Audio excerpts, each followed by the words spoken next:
Une nuit triste. À la lumière de la lune, Secrétario, Je sais tout et Zorba creusèrent un trou au pied du marronnier.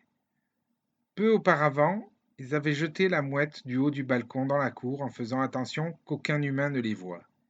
Ils la déposèrent rapidement dans le trou et le recouvrirent de terre.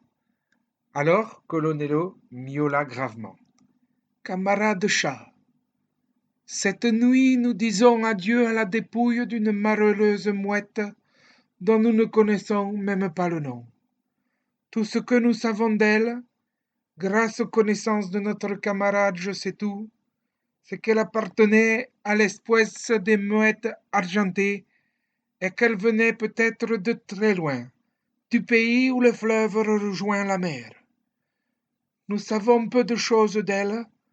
Ce qui importe, c'est qu'elle est arrivée mourante chez Zorba, l'un des nôtres, et qu'elle a mis en lui toute sa confiance. Zorba a promis de s'occuper de l'œuf qu'elle a pondu avant de mourir, du poussin qui naîtra, et ce qui est plus difficile, camarade, il a promis de lui apprendre à voler. Voler, tome 23, lettre V, entendit-on Je sais tout murmurer. C'est exactement ce que M. Colonello allait dire. Ne lui enlève pas les miaulements de la bouche, conseilla Secrétario. Promesse difficile à tenir, mais nous savons qu'un chat du port respecte toujours ses miaulements. Pour l'y aider, j'ordonne que notre camarade Zorba n'abandonne pas l'œuf jusqu'à la naissance du poussin et que notre camarade Je sais tout regarde dans son amplicot typo, son antiplo, enfin, dans les livres, tout ce qui concerne l'art de voler. Et maintenant disons adieu à cette mouette, victime du malheur provoqué par les humains. Tendons nos coups vers la lune et miaulons le chant d'adieu des chats du port.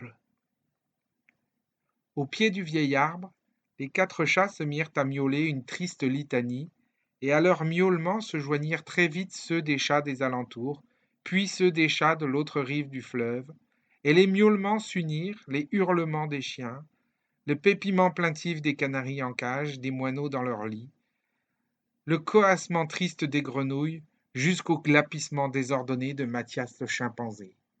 Les lumières de toutes les maisons dans Hambourg s'allumèrent et les habitants s'interrogèrent sur les raisons de l'étrange tristesse qui s'était subitement emparée des animaux.